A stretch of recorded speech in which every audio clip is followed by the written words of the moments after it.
À 6 heures du matin, ma porte a commencé à trembler. Ma belle-fille hurlait mon nom de façon hystérique, comme si cette maison lui appartenait.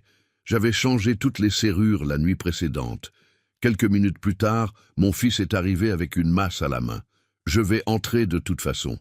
Mais quand il a levé le bras pour frapper, une voix derrière moi a simplement dit « Laissez, je m'en occupe ». La porte s'est ouverte, et ce qu'ils ont vu de l'autre côté les a rendus livides. Les coups résonnaient comme des tambours de guerre. Chacun faisait trembler non seulement le bois de l'entrée, mais quelque chose de profond dans ma poitrine. Céline, ma belle-fille, criait de cette voix aiguë que je connaissais déjà trop bien. « Henri, ouvrez cette putain de porte. Qu'est-ce que vous croyez? Cette maison est autant la mienne que la vôtre.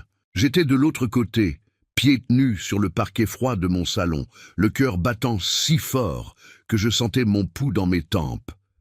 Mes mains tremblaient, non pas de peur, mais de quelque chose de pire. Une colère contenue pendant 3 mois, une colère qui avait fermenté dans le silence jusqu'à devenir quelque chose de froid et calculé. J'ai regardé l'horloge murale, celle que ma défunte Marguerite avait achetée à Strasbourg il y a 30 ans, 6h07. Maître Dubois arriverait dans 20 minutes. Je devais juste tenir bon. Papa, c'était maintenant la voix de Thomas, mon fils unique. Je sais que tu es là. Ouvre tout de suite. J'ai entendu un coup différent, métallique, lourd, puis sa voix, mais avec un ton que je n'avais jamais entendu. Je vais entrer de toute façon, avec ou sans porte. J'ai regardé par le Judas. Thomas tenait une masse de chantier. Ses yeux étaient injectés de sang. Céline, à côté de lui, avait les bras croisés et un sourire tordu sur les lèvres, un sourire de victoire anticipée. J'ai senti mes jambes faiblir. Tout allait-il finir ainsi? Mon fils, le bébé que j'avais porté dans mes bras, que j'avais soigné quand il avait eu une pneumonie à 7 ans, à qui j'avais aidé à payer sa première voiture, allait défoncer ma porte. Alors, une voix grave a résonné derrière moi. « Laissez, je m'en occupe ». J'ai tourné la tête. Maître Jean-Pierre Dubois se tenait dans le couloir avec son costume gris impeccable et une mallette en cuir à la main. Il était arrivé tôt, beaucoup plus tôt que prévu. « Comment êtes-vous entré ?» j'ai chuchoté. « Par la porte de derrière, monsieur Henri, comme vous me l'avez indiqué hier soir. » Il m'a regardé avec ses yeux tranquilles qui transmettaient l'autorité. « Ouvrez-leur. Il est temps qu'ils voient ce qu'ils ont perdu. » Ma main est allée vers le verrou. Je l'ai libéré lentement. J'ai tourné la poignée. La porte s'est ouverte et au moment où Thomas et Céline ont vu Maître Dubois debout là, avec sa présence imposante et son regard d'acier, la masse est tombée au sol, avec un bruit sourd. Ils sont devenus pâles, littéralement, comme s'ils avaient vu un fantôme, parce qu'ils savaient exactement qui était cet homme, et ils savaient que leur plan venait de s'écrouler. Mais avant de vous raconter comment j'en suis arrivé à changer les serrures de ma propre maison pour me protéger de mon fils, je dois que vous compreniez quelque chose. Je n'ai pas toujours été cet homme. L'Henri qui a ouvert cette porte d'une main ferme n'existait pas il y a 3 mois. Il y a 3 mois, j'étais une autre personne, un imbécile, un naïf, un père qui croyait que l'amour pouvait tout.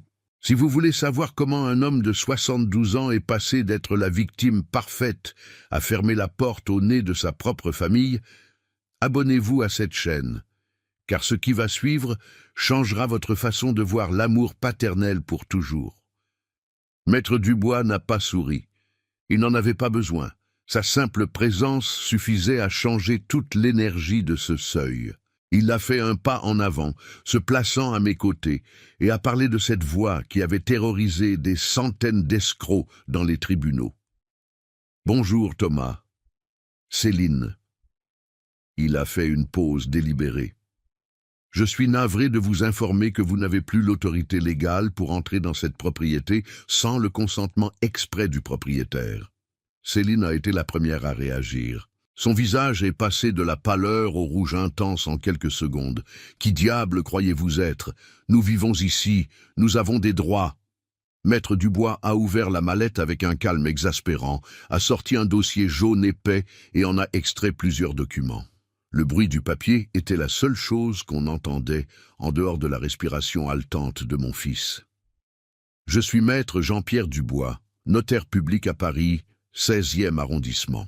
Et ceci, il a levé les papiers, sont des documents qui certifient qu'à partir de 23h45 hier soir, 15 mars, cette propriété située au 45 avenue Victor Hugo, 16e arrondissement de Paris, a été transférée dans un trust fiduciaire irrévocable au nom de M. Henri Beaumont, veuf de Marguerite Leblanc.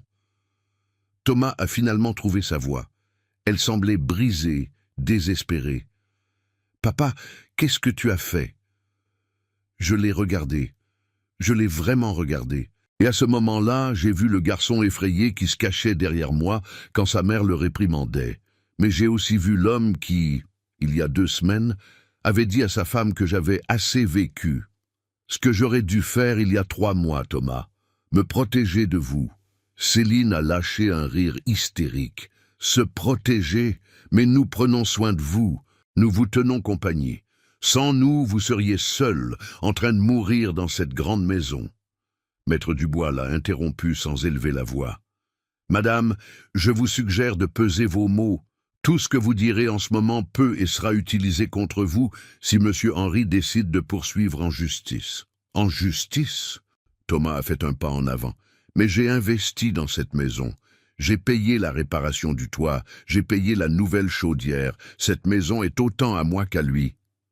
Voilà le mensonge qu'il nourrissait depuis 3 mois. Le mensonge qu'il avait répété tant de fois que j'avais presque fini par y croire. Maître Dubois a souri pour la première fois. Ce fut un sourire petit, presque imperceptible, mais il était là.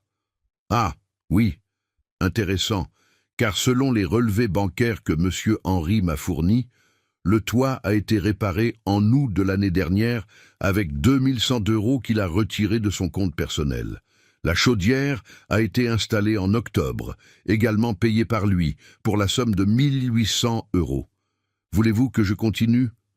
Thomas a ouvert la bouche, l'a fermée, l'a rouverte. Il ressemblait à un poisson hors de l'eau. Céline a changé de tactique, a porté les mains à sa poitrine et les larmes ont commencé à couler sur son visage. Des larmes qu'elle avait perfectionnées pendant ces 3 mois. Beau-père Henri, je ne comprends pas. Nous sommes une famille. Comment pouvez-vous nous faire ça? Après tout ce que nous avons partagé, quelque chose s'est brisé en moi. Mais ce n'était pas mon cœur. C'était la dernière chaîne de culpabilité qui me liait à cette farce. Une famille? Ma voix est sortie plus forte que je ne l'aurais voulu. Vous me parlez de famille, Céline? La même famille qui a vendu le service en porcelaine de ma défunte femme pour 250 €? La même famille qui m'a extorqué 4000 € en mentant sur une maladie pour payer une rhinoplastie? Son visage s'est décomposé. Les larmes ont continué à couler, mais maintenant c'était de la panique. J'étais vraiment malade. Les médecins de la clinique esthétique de Neuilly, n'est-ce pas? L'avocat a sorti un autre document. J'ai le reçu ici. Rhinoplastie esthétique, 3800 €, payé le 18 janvier, 3 jours après que vous ayez reçu l'argent de M. Henri. Thomas s'est tourné vers sa femme avec une expression que je n'avais jamais vue. Confusion, colère, peur. C'est vrai? Céline a reculé d'un pas. Tu savais, Thomas. Ne me fais pas honte. Tu savais? La voix de mon fils est montée de 3 octaves. Tu savais que tu avais volé mon père? Voilà la fissure, la première faille dans leur alliance parfaite. Maître Dubois a profité du moment. Vous avez 48 heures pour évacuer complètement cette propriété. Vous pouvez emporter vos effets personnels, vêtements, appareils électroniques que vous pouvez prouver être à vous et rien de plus. Tout article appartenant à M. Henri et retiré sans autorisation sera considéré comme un vol et fera l'objet de poursuites judiciaires. « Vous ne pouvez pas nous expulser !» a crié Céline. « Nous avons des enfants. Léa et Hugo, où allons-nous habiter ?» Pour la première fois de la conversation, l'avocat a semblé véritablement irrité. « Peut-être auriez-vous dû y penser avant de planifier de mettre le grand-père de ses enfants dans une maison de retraite, bon marché pour vendre sa maison et acheter un appartement dans le Marais. » Le silence qui a suivi était si dense qu'on aurait pu le couper au couteau. Thomas m'a regardé. Ses yeux étaient vitreux. « Comment? Comment sais-tu ça ?» J'ai mis la main dans la poche de ma robe de chambre et j'ai sorti un petit enregistreur numérique, celui que ma voisine Geneviève m'avait appris à utiliser. Je l'ai placé dans la paume de ma main et j'ai appuyé sur lecture. La voix de Céline est sortie claire, nette, incontestable. « C'est bientôt fini, mon amour. Dans quelques mois encore, on le convainc de mettre la maison à ton nom.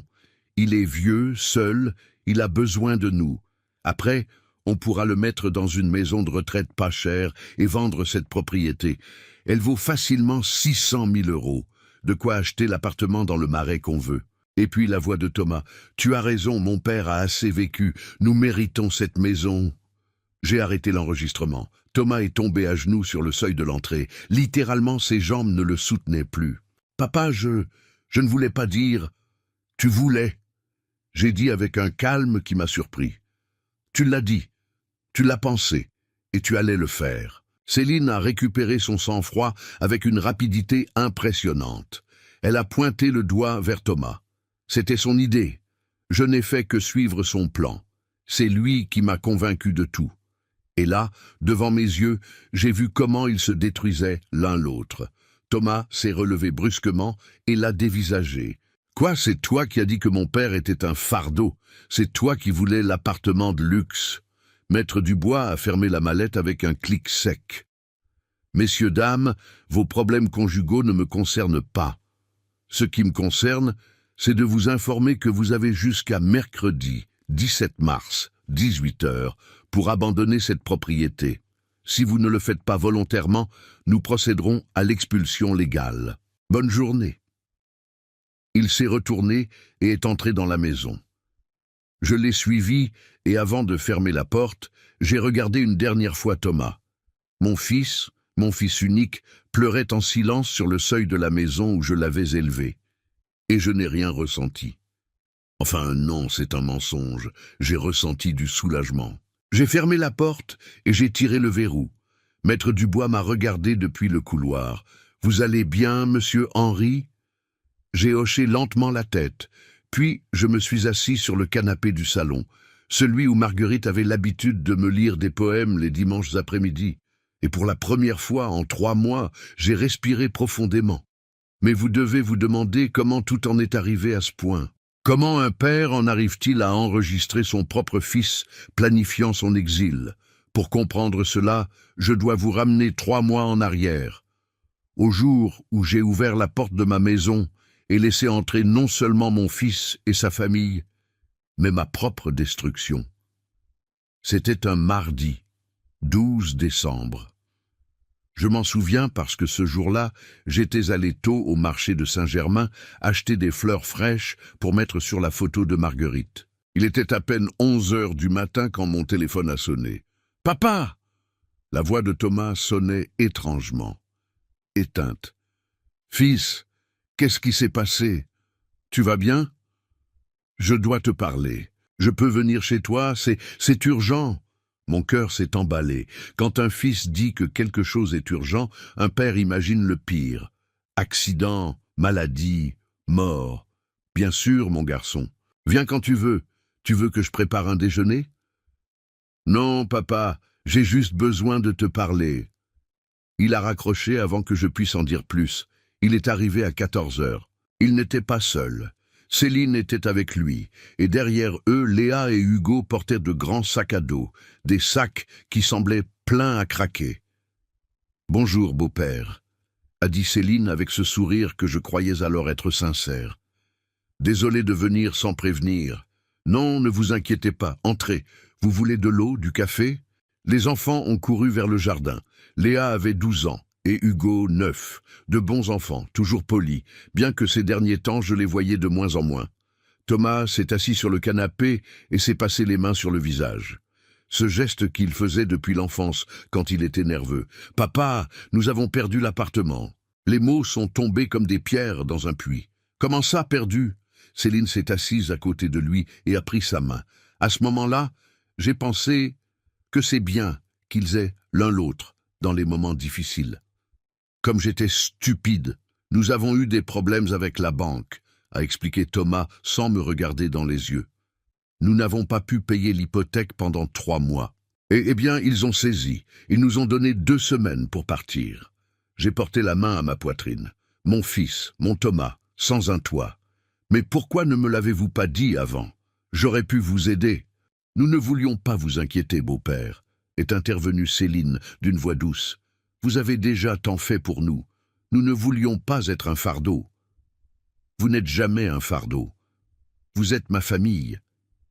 Thomas m'a finalement regardé. Il avait les yeux rouges.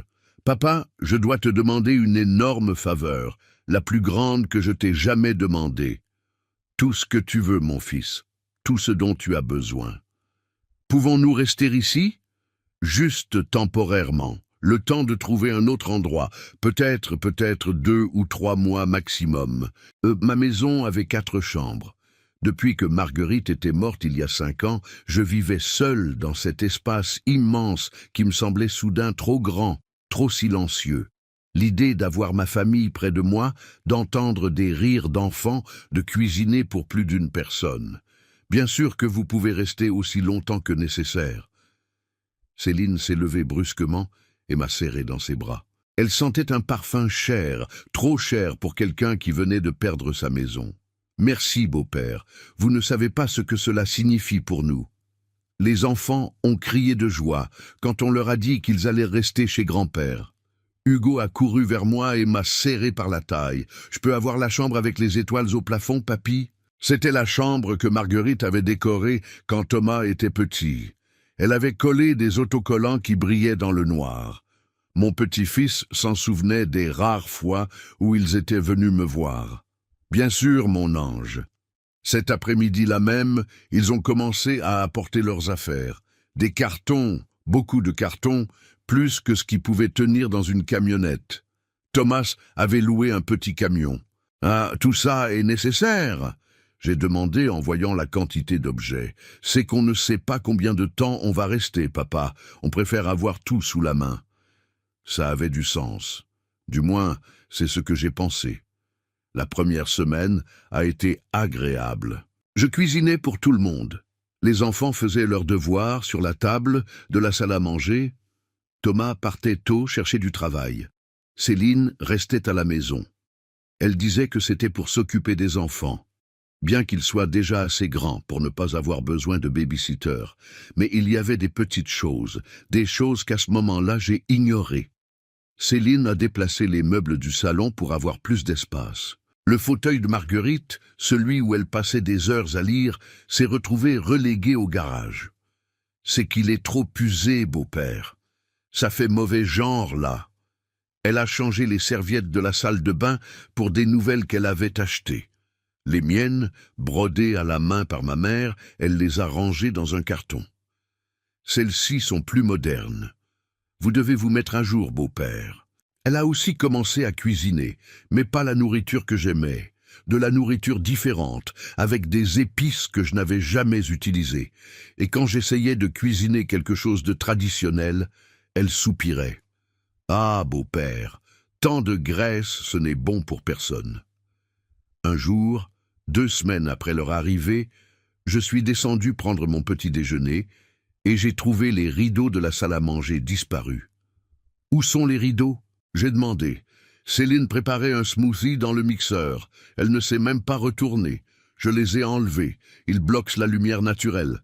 Votre maison était trop sombre, beau-père. Il faut de la clarté. Ces rideaux, je les avais cousus. Il m'avait fallu 3 semaines pour les terminer. Ils avaient un motif d'oiseau brodé que ma mère m'avait appris à faire. Mais j'aimais ces rideaux. Ils étaient très vieux, beau-père. Il était temps de changer. Thomas est entré à ce moment-là et a donné un baiser sur la joue de Céline. « Bonjour, papa, bien dormi? Mon fils, tu as vu que Céline a enlevé les rideaux de la salle à manger? » « Ah oui, c'est mieux comme ça, non? Plus lumineux. » « Mais je les ai faits. Ça m'a pris beaucoup de temps. » Thomas s'est servi un café avec un sourire distrait.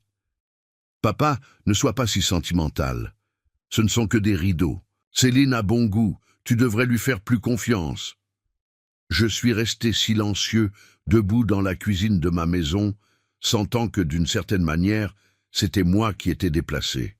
« Tu as raison », j'ai finalement dit. « Ce ne sont que des rideaux. » Céline m'a souri, ce sourire que je croyais encore bienveillant. « C'est comme ça que je vous aime, beau-père, flexible. Le changement, c'est bon. » Cette nuit-là, allongé dans mon lit, j'ai regardé le plafond et j'ai pensé à Marguerite, à comment elle disait toujours « Henri, tu es trop bon. Un jour, quelqu'un va en profiter. » Mais c'était différent, n'est-ce pas? C'était ma famille, mon fils, mes petits-enfants. Ils ne pouvaient pas profiter de moi. Ou si.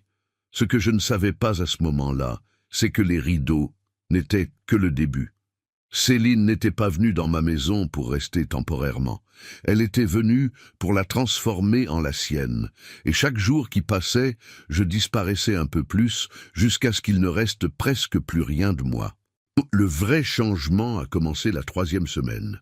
Céline est entrée dans ma chambre sans frapper. Je pliais des vêtements quand je l'ai vue debout sur le seuil de la porte avec cette expression que je commençais à trop bien connaître.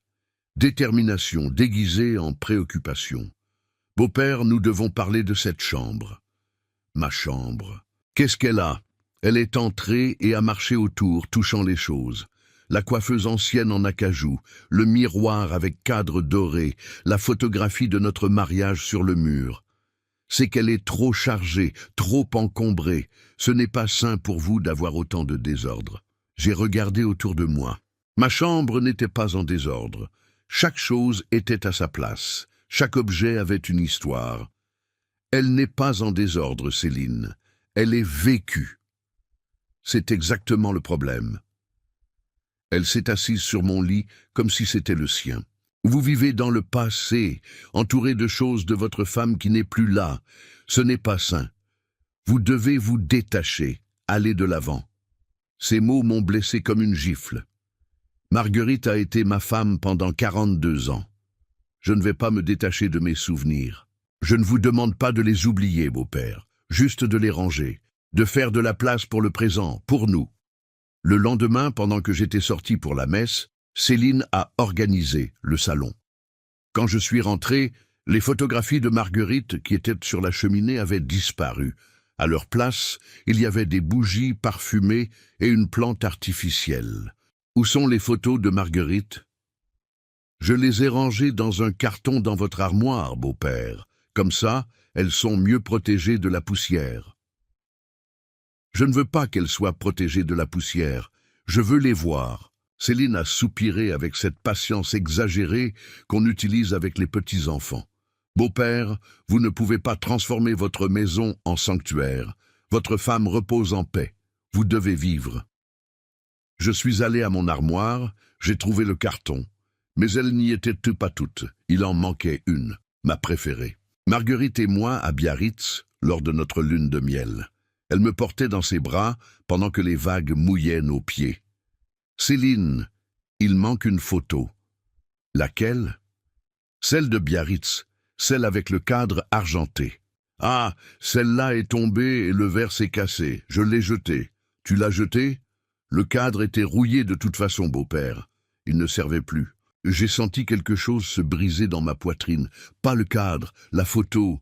Ce soir-là, Thomas est rentré tard. Je l'ai attendu éveillé. « Ah, fils, je dois te parler. »« Papa, je suis fatigué, ça peut être demain. »« Non, ça doit être maintenant. » Il s'est jeté sur le canapé avec un soupir d'ennui.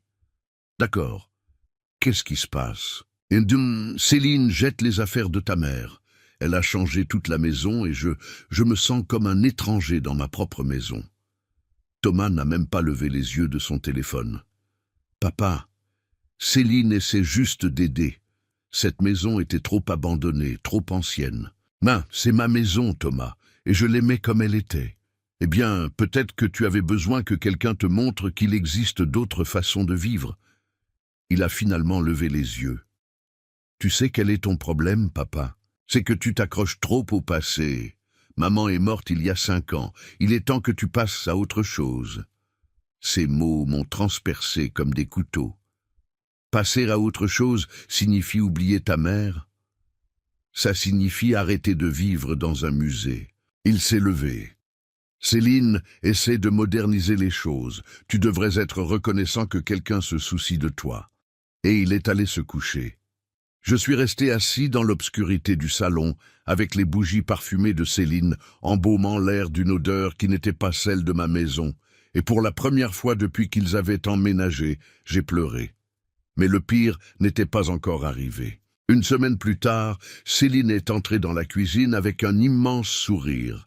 Beau-père, j'ai une merveilleuse nouvelle. J'ai engagé une entreprise de nettoyage en profondeur. Ils viennent demain pour tout laisser impeccable. Entreprise de nettoyage? Mais je nettoie la maison.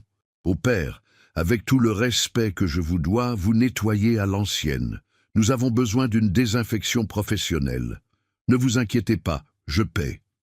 Le lendemain, 3 personnes sont arrivées en uniforme avec des produits de nettoyage industriel. Céline les dirigeait comme un général en guerre. Ses meubles dans le garage, emportez-les à la déchetterie. Ses cartons là aussi. Et cette vieille vitrine, s'il vous plaît, enlevez-la. Attendez, j'ai couru vers eux. Cette vitrine appartenait à ma grand-mère. Vous ne pouvez pas la jeter. Elle est pleine de mythes, beau-père. C'est un nid à bestioles. Je m'en fiche, elle appartient à ma famille. Céline a fait un geste d'exaspération. D'accord, on la laisse. Mais au moins laissez-les enlever toutes ces vieilles choses du garage. Je n'ai pas prêté attention à ce qu'ils ont exactement enlevé du garage. Erreur fatale. 2 jours plus tard, j'ai cherché la collection de vinyles de Marguerite. Les disques de chansons françaises qu'elle avait collectionnés pendant 30 ans. Ceux que nous mettions les dimanches après-midi pendant qu'elle me serrait dans ses bras dans la cuisine et chantait à mon oreille. Ils n'étaient plus là. Céline, où sont les disques de Marguerite? Les disques? Ah, beau-père, ceux-là ont été jetés par l'équipe de nettoyage. Ils étaient rayés. Certains ne pouvaient même plus être écoutés. Ils les ont jetés? Oui, mais ne vous inquiétez pas, maintenant il y a Spotify, vous pouvez écouter n'importe quelle musique que vous voulez. Je me suis assis par terre dans le garage, là même où était avant le fauteuil de Marguerite, où étaient ses disques, nos souvenirs, notre vie, et j'ai pleuré comme je n'avais pas pleuré depuis ses funérailles. Céline est apparue à la porte. Ah, beau-père, ne soyez pas si dramatique. Ce ne sont que des choses, des objets. Mais ce n'était pas que des objets, c'étaient des morceaux de ma vie, des morceaux de Marguerite, des morceaux de moi. Et elle les jetait à la poubelle, un par un. Ce soir-là, j'ai parlé à Geneviève, ma voisine de longue date. Elle avait 75 ans et était veuve comme moi. Nous nous sommes assis dans son jardin avec du café-filtre. « Henri, cette femme est en train de vous effacer », a-t-elle dit avec sa franchise caractéristique. Elle efface votre histoire pour écrire la sienne. Mais c'est ma belle-fille, la femme de mon fils. Et c'est exactement ce qui la rend plus dangereuse. Parce qu'elle vient avec l'étiquette de famille. Et vous, par respect pour votre fils, vous supportez ce que vous ne supporteriez pas d'une étrangère. Ces paroles ont continué à marteler dans ma tête toute la nuit. Le lendemain, Céline a peint le salon sans prévenir, sans demander. Quand je suis rentré du marché, les murs qui avaient été couleur pêche pendant 20 ans étaient maintenant gris foncé. « Vous aimez ?» Elle a demandé avec fierté. « C'est la couleur à la mode, c'est très élégant. J'avais choisi cette couleur pêche avec Marguerite. Nous avons passé tout un week-end à peindre ensemble. Eh bien maintenant c'est gris. Le pêche était démodé, beau-père. Il faut se mettre à jour. » Thomas est arrivé et a applaudi. « Waouh, c'est incroyable, mon amour, très moderne. »« Ton père n'est pas content, » a dit Céline d'une voix de victime. Thomas m'a regardé avec déception. « Papa, sérieusement, Céline se donne du mal pour améliorer la maison et tu ne fais que te plaindre. » « Je n'ai pas demandé d'améliorer, je l'aimais comme elle était. » Eh bien, personne d'autre ne l'aimait. C'était déprimant, ce mot. Déprimant, comme si ma vie avec Marguerite avait été déprimante. Je suis allé dans ma chambre sans dîner.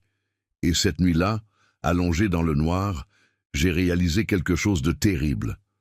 Je ne reconnaissais plus ma propre maison. Les murs, les meubles, Les odeurs, tout était différent. Tout était à Céline. Et je devenais le locataire de mon propre foyer.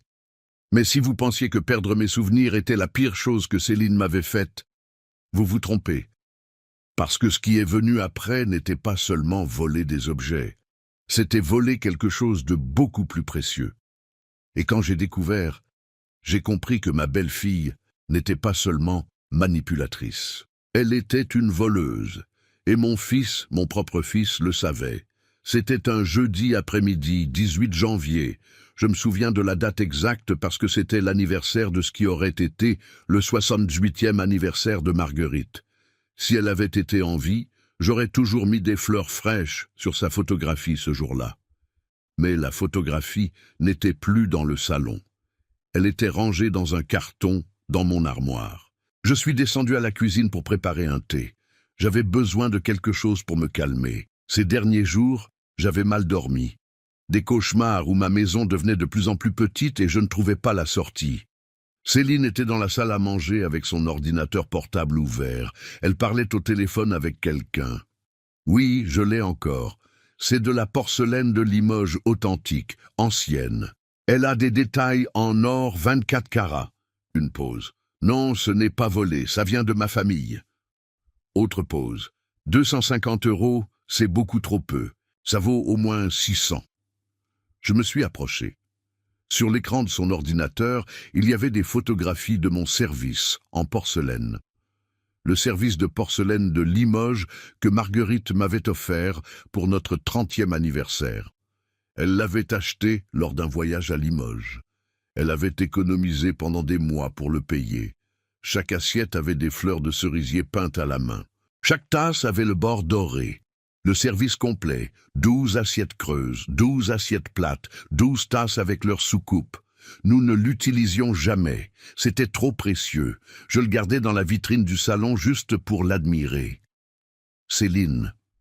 Ma voix est sortie tremblante. « Qu'est-ce que tu fais ?» Elle a levé les yeux avec un sourire tranquille, trop tranquille. « Ah, beau-père, je vends le service en porcelaine de Limoges. »« Vendre mon service ?» Eh bien, techniquement, il est dans votre maison, mais personne ne l'utilise. Il prend juste la poussière, et nous avons besoin d'argent de toute urgence. J'ai senti le sol bouger sous mes pieds. Ce service était un cadeau de Marguerite. Il n'est pas à vendre. Beau-père, soyez raisonnable. Ce ne sont que des assiettes, et nous sommes dans une situation très difficile. Thomas n'a pas trouvé de travail. Les enfants ont besoin de nouvelles fournitures scolaires. Le loyer du garde-meuble, où nous gardons nos affaires, arrive à échéance la semaine prochaine, et nous n'avons pas de quoi payer. C'est pour ça que tu vas vendre mes affaires. Ce ne sont pas que vos affaires, beau-père. Nous sommes une famille. Ce qui est à vous est à nous. C'est comme ça que les familles fonctionnent. Mes mains tremblaient. Mon cœur battait si fort que je sentais mon pouls dans mes oreilles. Annule cette vente maintenant. Céline a fermé l'ordinateur portable avec un soupir dramatique. Vous savez quel est votre problème, beau-père? C'est que vous êtes égoïste. Nous vous accueillons, nous prenons soin de vous, nous vous tenons compagnie pour que vous ne soyez pas seul dans cette grande maison. Et vous n'êtes pas capable de nous aider quand nous en avons le plus besoin. Qu'allez-vous faire de ces assiettes? Les regarder jusqu'à votre mort. Ces mots m'ont frappé comme des coups de poing. Ce n'est pas de l'égoïsme, c'est mon histoire. C'est ce que Marguerite m'a laissé. Marguerite est morte, beau-père. Les morts n'ont pas besoin de services en porcelaine. Les vivants ont besoin d'argent pour manger. À ce moment-là, Thomas est entré. Il portait un sac de viennoiserie. Qu'est-ce qui se passe? On peut entendre les cris depuis la rue. Ton père ne veut pas que nous vendions le service en porcelaine de Limoges, a dit Céline d'une voix de petite fille réprimandée. Il préfère que ses petits-enfants aient faim plutôt que de se défaire de vieilles assiettes. Thomas m'a regardé avec cette expression qui me brisait l'âme. Déception, fatigue, agacement. Papa, sérieusement? Tu vas faire un drame pour des assiettes? Non, ce ne sont pas que des assiettes. C'est le cadeau d'anniversaire que ta mère m'a offert. Et je suis sûr que maman préférerait que ses petits-enfants mangent plutôt que d'avoir des assiettes rangées que personne n'utilise. Il s'est approché de Céline et a mis la main sur son épaule. « Vends le service, mon amour. Papa va comprendre. Je ne vais pas comprendre. Vous n'en avez pas le droit. » Céline s'est levée avec des larmes dans les yeux, des larmes parfaites qui coulaient bien au centre de ses joues sans faire baver le maquillage. « Vous savez quoi, beau-père? Vous avez raison. Nous n'avons le droit à rien. Nous ne sommes qu'un fardeau pour vous. Thomas, tu as entendu ton père. Nous ne sommes pas les bienvenus ici. Il vaut mieux qu'on fasse nos bagages et qu'on aille à la rue. Après tout, qu'importe si les enfants dorment dans un refuge, au moins le service en porcelaine de beau-père sera en sécurité. Mon amour, ne dis pas ça. » Thomas l'a serré dans ses bras et m'a regardé avec dureté. « Papa, tu vois ce que tu fais? Tu vois comme tu la blesses ?» Je n'arrivais pas à y croire. D'une manière ou d'une autre, j'étais le méchant de l'histoire. « Thomas, ce service vaut beaucoup pour moi. »« Eh bien, pour nous, ça vaut de pouvoir manger, » a crié mon fils. Il ne m'avait jamais crié dessus comme ça. « Mais ne t'inquiète pas, papa. Nous n'allons pas toucher à ton précieux service. Nous n'allons toucher à rien. En fait, il vaut mieux qu'on parte pour que tu puisses vivre seul avec tes souvenirs et tes objets sans que personne ne te dérange. » Il a commencé à marcher vers les escaliers. Céline l'a suivi en sanglotant. Les enfants sont apparus dans le couloir avec des visages effrayés. « Qu'est-ce qui se passe, papa ?» a demandé Hugo d'une petite voix. « Rien, mon fils. On va faire nos valises. Ton grand-père veut qu'on parte. »« Je n'ai pas dit ça !» j'ai crié. Mais personne ne m'a entendu. 2 heures se sont écoulées. 2 heures pendant lesquelles j'ai entendu du mouvement à l'étage, des cartons traînés, des portes qui se fermaient, les pleurs doux de Léa, et moi assis dans la cuisine, les mains tremblantes sur la table, me demandant comment j'en étais arrivé là. Finalement, Thomas est descendu seul. Céline est en haut en train de faire les valises. Les enfants sont confus et effrayés. J'espère que tu es fier de toi. Thomas, j'ai seulement demandé de ne pas vendre le service de ta mère. Et qu'est-ce que tu voulais qu'on fasse, papa? Qu'on mendie dans la rue, qu'on arrête de manger? Il s'est assis en face de moi, les yeux embués. Je pensais que tu étais différent. Je pensais que tu comprendrais. Mais il s'avère que tu es comme tous les vieux égoïstes qui ne pensent qu'à leurs affaires et pas à leur famille. Ces mots, vieux égoïste, mon propre fils. D'accord, j'ai chuchoté, qu'elle vende le service. De quoi? Qu'elle le vende, si c'est ce dont vous avez besoin. Qu'elle le vende. Thomas a cligné des yeux, surpris.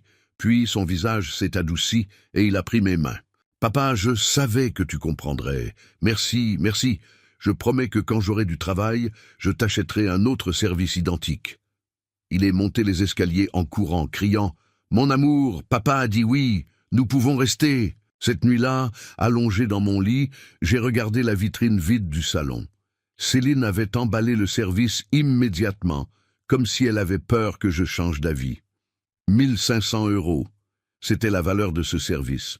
Je le sais parce que quand Marguerite est morte, un évaluateur est venu faire l'inventaire pour le testament. 1500 € de souvenirs, d'amour, d'années de mariage. Et ma belle-fille allait le vendre pour 250. Le lendemain, Céline est sortie tôt. Elle est revenue 6 heures plus tard avec des sacs de vêtements neufs, pantalons de marque, chemisiers de créateur, chaussures chères. « Tu as réussi à vendre le service ?» j'ai demandé. « Oui, beau-père. Heureusement. Avec ça, nous pouvons payer le loyer du garde-meuble. » Mais les sacs dans ses mains racontaient une autre histoire. « Céline, ces sacs? Ah, c'est que j'ai trouvé des promotions incroyables. 1, 2 pour 1. Je n'ai pas pu résister. Tu as acheté des vêtements avec l'argent de mon service? Pas tous les vêtements. J'ai aussi payé le loyer et acheté des fournitures pour les enfants. Et, eh bien, je méritais une petite gâterie. Vous ne trouvez pas? J'ai été très stressé. » Elle est allée dans sa chambre en sifflotant une chanson. Et je suis resté là, debout dans mon salon gris foncé, avec mes murs nus, avec ma vitrine vide, comprenant enfin la vérité. Ils n'étaient pas venus pour rester temporairement. Ils étaient venus pour tout prendre. Mais s'ils pensaient que voler mes souvenirs et mes biens suffisait à me détruire. Il se trompait, parce que Céline avait un plan beaucoup plus élaboré. Un plan qui impliquait des mensonges, de faux hôpitaux et 4000 € que j'allais lui donner volontairement. Parce que quand un serpent identifie sa proie, il ne s'arrête pas avant de l'avoir complètement dévorée. 2 semaines après l'incident du service en porcelaine, Céline a commencé à agir étrangement, plus étrangement que d'habitude. Elle se levait tard, se promenait dans la maison avec la main sur le front, soupirant profondément. Elle laissait sa nourriture à moitié mangée, disant qu'elle n'avait pas d'appétit. Et chaque fois que quelqu'un lui demandait ce qui se passait, elle répondait d'un dramatique « Rien, rien, je vais bien ». Mais elle le disait de cette manière qui crie « Demandez-moi plus, s'il vous plaît, demandez-moi ». C'est Léa qui est finalement tombée dans le piège. « Maman, tu es malade, tu es… » Céline a porté la main à sa poitrine et ses yeux se sont remplis de larmes. « Je ne veux pas vous inquiéter, ma chérie, j'ai juste des symptômes étranges, mais je suis sûr que ce n'est rien de grave. » Thomas s'est levé de table, alarmé. Quel genre de symptômes? Des vertiges, des nausées, eh bien, j'ai eu un peu de saignement. Elle a baissé la voix comme si c'était un terrible secret. D'endroits où je ne devrais pas. Mon cœur s'est emballé. Malgré tout, je ne souhaitais de mal à personne, encore moins une maladie grave. « Céline, tu dois aller voir un médecin », j'ai dit immédiatement. « Je ne peux pas, beau-père. Nous n'avons plus de mutuelle maintenant que nous avons perdu l'emploi, et une consultation privée avec un spécialiste coûte très cher. Peu importe le coût, ta santé est plus importante. » Céline m'a regardé avec ses grands yeux brillants, comme si j'étais son sauveur. « Vraiment, beau-père, vous nous aideriez avec ça? Bien sûr, dès demain, nous prendrons rendez-vous. » Cette nuit-là, j'ai entendu Thomas et Céline parler dans leur chambre. Les voix arrivaient par la fente de la porte. « Je te l'avais dit que ça marcherait, » a chuchoté Céline. « Ton père a un cœur de beurre, tu n'as qu'à lui faire un peu peur. » Je n'ai pas pu entendre la réponse de Thomas, mais je n'ai pas voulu y croire non plus. Sûrement, j'avais mal compris. Le lendemain, Céline m'a montré le nom d'une clinique, centre médical, spécialisé Sainte-Lucie. Ça semblait prestigieux, cher. Le docteur Melgar est le meilleur oncologue de la ville, a-t-elle dit d'une voix tremblante. Mais ses consultations coûtent 120 €. D'accord, je paie. Je l'ai accompagnée à la consultation, mais quand nous sommes arrivés, elle m'a demandé d'attendre dehors. Beau-père, c'est que ce sont des examens très intimes. J'ai honte que vous soyez là. Ça ne vous dérange pas d'attendre dans la salle d'attente? Bien sûr que non, ma fille. Vas-y tranquillement. J'ai attendu pendant 2 heures. 2 heures à feuilleter de vieux magazines dans une salle d'attente impeccable, avec des sols en marbre et des plantes ornementales chères. Quand elle est sortie, elle avait les yeux rouges d'avoir tant pleuré. « Qu'est-ce que le médecin a dit ?» J'ai demandé en me levant d'un bond. « J'ai besoin d'examens. » Beaucoup d'examens. IRM, scanner, analyse de sang spécialisée. Sa voix a failli. Et une biopsie. Ah, mon Dieu! Ils ne savent pas encore. C'est pour ça qu'ils ont besoin des examens. Mais le médecin a dit que plus vite nous les faisons, mieux c'est. Elle a pris mes mains. « Beau-père, je sais que c'est beaucoup demandé, je sais que nous avons déjà abusé de votre générosité, mais j'ai peur, très peur. Combien coûtent les examens ? 4000 €. Elle a dit le chiffre comme si c'était une sentence de mort. C'est beaucoup trop d'argent. Nous n'avons pas de quoi payer. Peut-être que je peux attendre quelques mois jusqu'à ce que Thomas trouve un emploi. Tu ne peux pas attendre si c'est quelque chose de grave. Allons à la banque tout de suite. » Céline m'a serré si fort dans ses bras que je pouvais à peine respirer. « Merci, beau-père, merci. Vous ne savez pas ce que cela signifie pour moi, pour mes enfants. » Nous sommes allés à la banque cet après-midi-là même. J'ai vendu 2 petits terrains que j'avais en Bretagne. Des terrains que Marguerite et moi avions achetés en pensant construire une maison de vacances un jour. Des terrains qui valaient plus de 4000 €, mais je les ai vendus rapidement, sans marchander, parce qu'une vie humaine vaut plus que n'importe quelle propriété. J'ai donné l'argent à Céline dans une enveloppe jaune.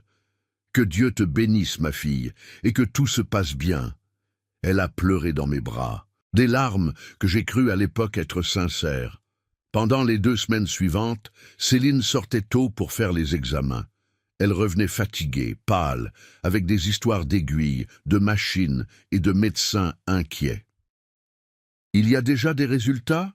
je demandais tous les jours. « Pas encore, beau-père. Ce sont des examens très complexes. Ça prend du temps. » Les enfants étaient effrayés. Hugo m'a demandé un soir, « Papy, maman va mourir ?» « Non, mon ange, ta maman va bien.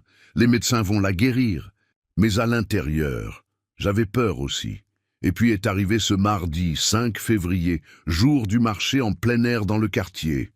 Je suis allé acheter des légumes. Le stand de Madame Lefebvre était à côté de celui de Monsieur Gauthier, qui vendait du poulet.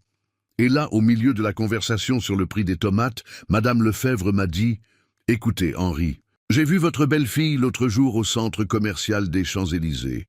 Elle avait l'air très bien, très belle. » « Quand l'avez-vous vue ? » ?»« Vendredi dernier. Elle sortait d'une de ces cliniques chics de chirurgie esthétique. Le monde s'est arrêté. Chirurgie esthétique ? Oui, la clinique Alphaville à Neuilly, ma nièce y travaille comme réceptionniste. Elle m'a raconté que votre belle-fille s'était fait refaire le nez. C'est très beau d'ailleurs. Je suis rentré à la maison avec les sacs de courses tremblant dans mes mains. Céline était dans le salon en train de regarder la télévision, mangeant du pop-corn, avec son nouveau-né. C'était subtil, mais maintenant que je savais, je pouvais le voir. Le bout un peu plus relevé, l'arête plus fine. « Céline, je peux te parler ?»« Bien sûr, beau-père. Qu'est-ce qu'il y a ?» J'ai croisé Madame Lefebvre au marché. Son visage n'a pas changé. Pas un muscle. « Ah, c'est bien. Comment va-t-elle ?»« Eh bien, elle m'a raconté qu'elle t'avait vu sortir de la clinique Alphaville. » Silence. La clinique de chirurgie esthétique à Neuilly. J'ai continué d'une voix tremblante. Vendredi dernier, le jour où tu étais censé faire l'IRM. Céline a lentement posé le bol de pop-corn sur la table, avec précaution. Beau-père, je peux expliquer. Expliquer quoi? Ma voix est sortie plus forte que je ne le voulais. Expliquer que tu m'as menti, que tu m'as extorqué 4000 € avec une maladie inventée. Je n'ai rien inventé, je me sentais mal. Tu t'es fait refaire le nez avec mon argent. Elle s'est levée du canapé avec cette vitesse qui me faisait peur. Et si je l'ai fait, quel est le problème? Je mérite aussi de me sentir bien dans ma peau. Tout ne tourne pas autour de vous et de vos besoins. C'était mon argent. De l'argent que j'ai donné parce que je pensais que tu étais malade. J'étais malade. Malade d'insécurité, malade de faible estime de soi. Elle a touché son nez avec fierté. Cette chirurgie m'a sauvé la vie autant que n'importe quel traitement contre le cancer. Je n'arrivais pas à y croire. Je n'arrivais pas à croire au culot. Je veux mon argent. Céline a lâché un rire froid qui m'a glacé le sang. Votre argent, beau-père, vous me l'avez donné, c'était un cadeau, il n'y a pas de retour. Ce n'était pas un cadeau, c'était pour ton traitement médical. Et je l'ai utilisé pour un traitement médical. La chirurgie reconstructive, c'est pareil. À ce moment-là, Thomas est entré. Il portait l'uniforme d'un restaurant. Il avait enfin trouvé un emploi de serveur. Qu'est-ce qui se passe ici? On peut entendre les cris depuis la rue. Ton père me harcèle, a dit Céline d'une voix de victime parfaite. Il me réclame l'argent qu'il m'a donné pour une chirurgie dont j'avais besoin. Une chirurgie dont tu avais besoin? Je me suis tourné vers mon fils. Thomas, elle m'a menti. Elle m'a dit qu'elle avait un cancer. Elle m'a pris 4000 € pour se faire refaire le nez. Je m'attendais à ce que mon fils prenne mon parti, qu'il s'indigne, qu'il la confronte. Mais au lieu de cela, il a soupiré de lassitude. Papa, on savait déjà que Céline allait se faire refaire le nez. Le sol a disparu sous mes pieds. Quoi? Ça la gênait beaucoup. Elle voulait le corriger depuis des années. Je lui ai dit de profiter que tu offrais l'argent. Je n'ai pas offert d'argent pour une chirurgie esthétique. J'ai offert de l'argent parce que je pensais qu'elle était malade. Thomas s'est approché et m'a parlé comme si j'étais un petit enfant. Papa, ça importe vraiment à quoi l'argent a servi. Au final, tu as aidé ta belle-fille à se sentir mieux dans sa peau. Tu devrais être fier. Oh, fier? Vous m'avez menti. Nous n'avons pas menti. Nous ne t'avons simplement pas donné tous les détails. Il a haussé les épaules. De toute façon, qu'est-ce que tu allais faire de ces 4000 €? Les garder jusqu'à ta mort? Au moins, maintenant, ils ont servi à quelque chose d'utile. Céline a croisé les bras avec un sourire satisfait. Si j'étais vous, je ne ferais pas tant de scandales, beau-père. À moins que vous ne vouliez que nous partions. Parce que si nous continuons à nous disputer comme ça, il sera impossible de vivre sous le même toit. C'était une menace déguisée en préoccupation, mais une menace quand même. Et le pire, c'est que ça a marché. Parce que l'idée de me retrouver seul à nouveau, de retourner au silence de cette maison vide, me terrifiait plus que de perdre de l'argent. D'accord, j'ai chuchoté, oubliez. C'est comme ça que je t'aime, papa. Et Thomas m'a tapé l'épaule. Demain, tout ira mieux, tu verras. Cette nuit-là, je n'ai pas dormi. Je suis resté éveillé, regardant le plafond, sentant comment chaque morceau de moi s'effondrait. Mon service en porcelaine, mes souvenirs, mon argent, ma dignité. Que restait-il? Et surtout, jusqu'où allais-je aller avant de disparaître complètement? Mais ce que je ne savais pas, c'est que Céline et Thomas ne se contenteraient pas de 4000 €, ni de mes biens, ni de ma maison rénovée à leur goût. Non, ils voulaient tout. Et j'étais sur le point de découvrir exactement jusqu'où ils étaient prêts à aller pour l'obtenir. Parce qu'une nuit, je suis descendu chercher un verre d'eau. Et j'ai entendu une conversation qui allait changer ma vie pour toujours. Continuation du Roteiro, les conseils de papy. C'était le 22 février, 2h37 du matin. Je le sais parce que j'ai regardé l'horloge avant de me lever. J'avais la gorge sèche. Ce genre de sécheresse qui vous réveille et ne vous laisse pas vous rendormir jusqu'à ce que vous buviez de l'eau. J'ai enfilé ma robe de chambre et je suis descendu les escaliers lentement. Les marches en bois grincent la nuit et je ne voulais réveiller personne. La maison était sombre, sauf pour la lumière de la lune qui entrait par la fenêtre du couloir. J'étais au milieu du chemin vers la cuisine quand j'ai entendu des voix. Elles venaient du jardin. Des voix qui chuchotaient. Thomas et Céline. Quelque chose dans mon instinct m'a dit de ne pas allumer la lumière, de ne pas faire de bruit. Je suis resté paralysé à côté de la porte de la cuisine qui donnait sur le jardin, caché par les ombres. Et si ça ne marche pas? C'était la voix de Thomas. Il semblait nerveux. Et s'il refuse? Il ne refusera pas. La voix de Céline était froide, calculatrice. Rien à voir avec le ton doux qu'elle utilisait avec moi. C'est bientôt fini, mon amour.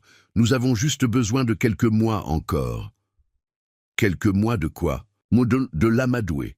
De lui faire sentir qu'il a besoin de nous, qu'il est trop vieux, qu'il ne peut plus s'en sortir seul. J'ai entendu le son d'une cigarette qu'on allume. Céline fumait en cachette. Elle pensait que je ne le savais pas. Dans 3 mois maximum, elle a continué, on le convainc de mettre la maison à ton nom. Pour sa sécurité, tu comprends? On lui dit que s'il lui arrive quelque chose, s'il tombe malade, ça va être un problème légal énorme, que c'est mieux d'avoir tout en ordre.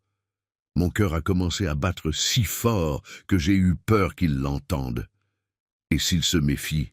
A demandé Thomas. Il ne se méfiera pas. Il est seul. Il n'a que nous. Et en plus, Céline a ri doucement. On lui a déjà prouvé qui commande ici. On a jeté ses affaires, on a changé sa maison, on lui a pris de l'argent et il n'a rien fait. Absolument rien. Il est faible, Thomas, et les faibles perdent toujours. J'ai senti mes jambes trembler. Je me suis appuyé contre le mur pour ne pas tomber. Et après? La voix de mon fils sonnait hésitante. Après qu'il ait signé? Après? Céline a expiré la fumée. Après, on le convainc qu'il serait mieux dans une résidence, une maison de retraite. Il y en a des pas chers en banlieue, 400 € par mois, rien comparé à la valeur de cette propriété. Une maison de retraite. Mais maman, ton père a vécu, Thomas. Il a eu son temps, il a eu son mariage heureux avec ta mère. Il t'a élevé. Et nous, On va vivre toute notre vie coincés dans des petits appartements, à payer des loyers éternels, pendant qu'il vit seul dans cette immense maison. Mais c'est mon père. Et c'est justement pour ça qu'on ne va pas le laisser dans la rue. On va payer une maison de retraite. Il sera bien soigné, il aura de la nourriture, un toit, des infirmières. Sa voix est devenue plus dure. Thomas, cette maison vaut au moins 600 000 euros. 600 000. Tu sais ce qu'on peut faire avec cet argent? Il y a eu un silence long et lourd. On pourrait acheter l'appartement dans le Marais qu'on a vu, a dit Thomas finalement.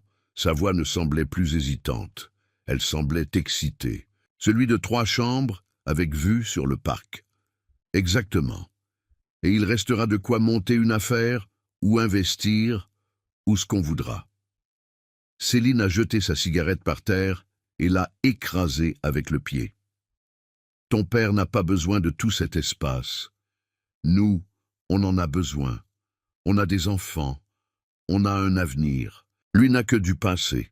Et s'il dit non, s'il ne veut pas signer, Céline a ri, un rire qui m'a glacé jusqu'aux os. Il ne dira pas non. Parce qu'en mai, il sera tellement épuisé, tellement fatigué, tellement seul émotionnellement, qu'il signera n'importe quoi du moment qu'on ne l'abandonne pas. Fais-moi confiance. Je sais comment fonctionnent ces vieux. Ma grand-mère était pareille. Il suffit de leur briser l'esprit petit à petit, et quand ils n'ont plus la force de lutter, ils sont à toi. Tu as raison. La voix de Thomas sonnait maintenant convaincue. Mon père a assez vécu. Nous méritons cette maison. Ces mots. Mon père a assez vécu. Nous méritons cette maison. Sortant de la bouche de mon fils unique, le bébé que j'avais porté dans mes bras, l'enfant que j'avais consolé quand il avait peur de l'orage, l'adolescent que j'avais aidé avec ses devoirs jusqu'à minuit, le jeune homme que j'avais soutenu quand personne d'autre ne croyait en lui, mon fils, planifiant de me voler tout et de me mettre dans une maison de retraite bon marché. J'ai senti quelque chose se briser dans ma poitrine, mais ce n'était pas mon cœur, c'était quelque chose de plus profond, c'était la dernière illusion que ma famille m'aimait. « Allons dormir », a dit Céline. « Demain, je dois continuer le théâtre de la belle-fille parfaite. Ça commence à me fatiguer de faire semblant de l'apprécier. » Ils ont ri ensemble, complices. J'ai entendu leurs pas s'approcher de la porte. Je me suis déplacé rapidement, remontant les escaliers aussi silencieusement que possible. Je suis arrivé dans ma chambre juste au moment où j'ai entendu qu'ils entraient dans la maison. Je me suis glissé dans mon lit, j'ai fermé les yeux, mais je n'ai pas dormi. Je ne dormirai plus tranquillement pendant longtemps. Parce que dans cette conversation, dans ces minutes horribles cachées dans le noir, l'Henri naïf est mort, et quelqu'un d'autre est né. Quelqu'un qui comprenait que l'amour paternel ne suffisait pas, que la bonté pouvait être une faiblesse mortelle, que mon propre fils était capable de me trahir de la pire façon possible. Je me suis levé du lit et me suis assis sur le bord. Mes mains tremblaient, mais mon esprit était étrangement clair. J'ai regardé la photographie de Marguerite sur ma commode, la seule que j'avais conservée. « Qu'est-ce que je fais, mon amour ?» J'ai chuchoté. « Qu'est-ce que tu ferais si tu étais là ?» Et alors, je me suis souvenu de quelque chose que Marguerite m'avait dit 1 semaine avant de mourir. Nous étions à l'hôpital. Elle savait déjà qu'elle n'en sortirait pas. Henri, quand je ne serai plus là, des gens viendront qui voudront profiter de toi, de ta bonté, de ta solitude. Et j'ai besoin que tu me promettes quelque chose. Ne les laisse pas faire de toi une victime. Batte-toi, même si c'est ton propre sang qui t'attaque. Bats-toi. À ce moment-là, je n'avais pas compris pourquoi elle me disait cela. Je pensais que c'était la morphine qui parlait, mais maintenant je comprenais. Marguerite savait. Elle connaissait notre fils, mieux que je ne voulais l'admettre. Je me suis levé et suis allé à mon armoire. Au fond, derrière les cartons où Céline avait rangé mes affaires, il y avait un petit coffre. Je l'ai ouvert avec la combinaison que moi seul connaissais. À l'intérieur se trouvaient les documents de la maison. Les actes de propriété, les papiers du testament, tout. Et il y avait aussi une carte de visite. Maître Jean-Pierre Dubois, notaire public, le meilleur ami de Marguerite, l'avocat qui nous avait aidés avec toutes nos démarches légales pendant 30 ans. J'ai pris la carte et l'ai tenue entre mes doigts. Il était 3h15 du matin, mais ça n'avait pas d'importance. Parce qu'à ce moment-là, j'ai pris une décision. Je ne serai pas une victime. Je ne finirai pas dans une maison de retraite bon marché pendant que mon fils et sa femme profiteraient de ma maison. Je ne les laisserai pas m'effacer. J'allais me battre. Mais je n'allais pas me battre en criant. Je n'allais pas me battre en pleurant. Je n'allais pas faire de scènes dramatiques. J'allais me battre en silence. J'allais planifier. J'allais attendre. Et quand le moment parfait arriverait, j'allais leur fermer la porte au nez. Littéralement et figurativement. Je me suis recouché, cette fois, avec une étrange sensation de calme, parce que pour la première fois en 3 mois, j'avais le contrôle. Ils ne le savaient pas encore, mais ils allaient le découvrir, parce que pendant que Céline et Thomas dormaient tranquillement cette nuit-là, sûrs de leur plan parfait, j'étais éveillé dans le noir, en train de me transformer. L'homme faible qu'ils connaissaient était en train de mourir, et à sa place naissait quelqu'un de nouveau. Quelqu'un qui allait leur prouver que sous-estimer un homme de 72 ans était la pire erreur de leur vie. Le lendemain matin, je suis descendu prendre mon petit déjeuner comme toujours. J'ai enfilé ma robe de chambre à fleurs. J'ai fait du café. J'ai réchauffé des croissants. Céline est entrée dans la cuisine en bâillant, avec son pyjama en soie chère qu'elle avait acheté avec mon argent. « Bonjour, beau-père. Bien dormi ?» Je l'ai regardé. Je l'ai vraiment regardée. Et pour la première fois, j'ai vu ce qu'elle était. Une prédatrice. Une femme qui avait étudié chacun de mes mouvements, chacune de mes faiblesses, et les avait transformés en armes. Mais elle ne savait pas que moi aussi je pouvais apprendre. Très bien, ma fille. Et toi? Comme une pierre. Elle s'est servie du café. Écoutez, beau-père, je pensais, qu'est-ce que vous diriez de commencer à regarder des options de résidence pour personnes âgées? Pas pour déménager maintenant, bien sûr, juste pour avoir des options au cas où un jour vous en auriez besoin. Voilà. Elle commençait à planter la graine. Il y a 2 jours, j'aurais paniqué. J'aurais demandé pourquoi. J'aurais pleuré. Mais l'Henri d'hier était mort dans l'obscurité de 2h37 du matin. Tu sais quoi, Céline, tu as raison. À mon âge, on ne sait jamais. Ce serait bien d'être préparé. Son visage s'est illuminé de surprise et de satisfaction. Vraiment? Que c'est bien que vous preniez ça avec maturité, beau-père. La plupart des gens de votre âge résistent à ces sujets. Eh bien, je ne suis pas la plupart des gens. J'ai souri, un petit sourire. Il faut être pratique. Quand Céline est montée prendre sa douche, j'ai pris mon téléphone et composé le numéro de la carte. Cabinet de Maître Dubois. Bonjour. C'est Henri Beaumont à l'appareil.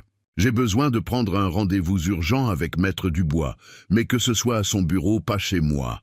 Et, s'il vous plaît, que ce soit aujourd'hui, si possible. Un moment, monsieur. Pause. Maître peut vous recevoir à 16h. Parfait. J'y serai. J'ai raccroché juste au moment où Thomas entrait dans la cuisine. « Bonjour, papa. Avec qui tu parlais? » « Avec le médecin. Ils m'ont rappelé que j'ai un rendez-vous pour mes examens de routine. J'ai menti avec une telle facilité que je me suis surpris. »« Ah, c'est bien. Tu veux que je t'accompagne? » ?»« Non, mon fils. Je sais que tu dois travailler. Je peux y aller seul. » À 15h, je suis sorti de la maison. J'ai pris un taxi pour le cabinet de Maître Dubois dans le 16e arrondissement. La secrétaire m'a fait entrer immédiatement. L'avocat s'est levé de sa chaise quand il m'a vu. Il avait 70 ans, les cheveux complètement blancs et ses yeux qui avaient tout vu. « Monsieur Henri », il m'a donné une accolade sincère. « Ça fait longtemps. Marguerite serait heureuse de savoir que vous venez enfin me voir. »« Enfin ? Marguerite m'a demandé de prendre soin de vous quand elle ne serait plus là. Elle m'a fait promettre que si un jour vous aviez besoin d'aide légale, je serais là. Ça fait 5 ans et c'est la première fois que vous m'appelez. » Il a fait une pause. « Alors dites-moi, qu'est-ce qui se passe ?» Et j'ai tout raconté, absolument tout. Les changements dans la maison, le service en porcelaine vendu, les 4 000 € de la fausse chirurgie, et finalement, la conversation que j'avais entendue dans le jardin. Maître Dubois prenait des notes. Son visage ne montrait pas de surprise, juste une tristesse professionnelle. Vous avez des preuves de la conversation? Non, je n'ai pas enregistré, mais je sais ce que j'ai entendu. Je comprends. Il a posé son stylo. Monsieur Henry, ce que votre fils et votre belle-fille planifient a un nom, spoliation patrimoniale aggravée. C'est un crime, mais nous avons besoin de preuves concrètes. Comment est-ce que j'obtiens ces preuves? Il s'est adossé à sa chaise. Vous avez besoin d'un enregistrement, une conversation où leur plan soit clair, et vous devez tout documenter. Les objets qu'ils ont vendus sans votre permission, l'argent qu'ils vous ont pris par tromperie, tout.